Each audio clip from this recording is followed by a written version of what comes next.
Just to be sure, there's a spoiler. Star Trek Strange New Worlds just created its best alien villains ever after changing its focus away from the Gorn. Directed by Andi Armaganian and written by Onitra Johnson and Davy Perez, Star Trek Strange New Worlds Season 3, Episode 5, Through the Lens of Time, brings a USS Enterprise landing party to an ancient temple on Vadia Nine, where a new malevolent threat emerges.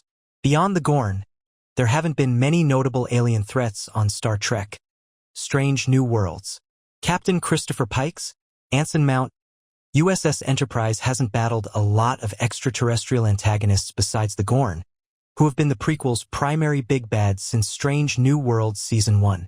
However, Through the Lens of Time introduces a chilling new adversary. Welcome to Movie Spy. When Ensign Dana Gamble, Chris Myers, is blinded by an Kroon artifact on Vadia 9 and beams back to the Starship Enterprise, it soon becomes clear the young medical officer has been possessed by the Vesda, an evil being thousands of years old. Lieutenant Spock, Ethan Peck, soon discovers the Kroon Temple is actually a prison caging thousands of Vesda. Star Trek Strange New Worlds' new alien villain is a huge improvement over the Gorn. The Vesda is a brand new Star Trek alien villain.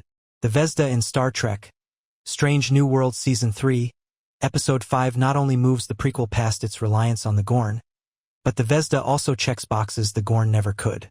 In Ensign Gamble's body, the Vesda is cunning, manipulative, and murderous, seeking to hijack the USS Enterprise and free its brethren from their Vadia 9 prison. The Gorn had limitations, comparatively. The Gorn don't speak, making compelling character interactions with Star Trek Strange New Worlds cast impossible. The Gorn were terrifying monsters, and their sheer inhumanity made them effectively fearsome. But dramatically, the Gorn also had a ceiling that Strange New Worlds had crashed into. Star Trek Strange New Worlds also benefits from Chris Myers' performance as the Vesda. Introduced as a likable and endearing young medical officer, Gamble's sudden death and transformation into a being of pure evil was a riveting turn. Myers brilliantly rose to the challenge of playing the homicidal Vesda and the fear and panic of whatever remnants of Dana remained. As the Vesda, Myers instantly became Star Trek Strange New Worlds' best villain. Star Trek's new alien villains are poised to return in Strange New Worlds Season 3. How will a Vesda comeback affect Captain Batel? The Vesda that infected Ensign Dana Gamble was apparently defeated in Star Trek Strange New Worlds Through the Lens of Time. After Commander Pelia, Carol Kane, phasered the Vesda in the back, Scotty, Martin Quinn, beamed the Vesda's trapped essence to nowhere. Gamble's body was then stored in a transporter buffer prison, seemingly putting this threat to rest. However, Spock's realization that thousands of Vesda are entombed in Vadia 9, and the fact that Captain Marie Batel, Melanie Scrofano, became possessed to fight the Vesda, indicates that Star Trek Strange New Worlds isn't done with its new alien villains.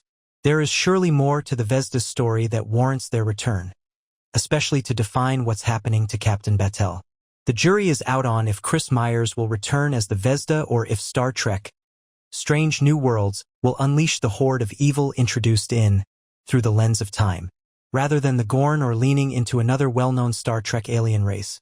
Creating a new big bad in the Vesda that gives Commander Pelia and me the heebie-jeebies was a wise and welcome move by Star Trek Strange New Worlds.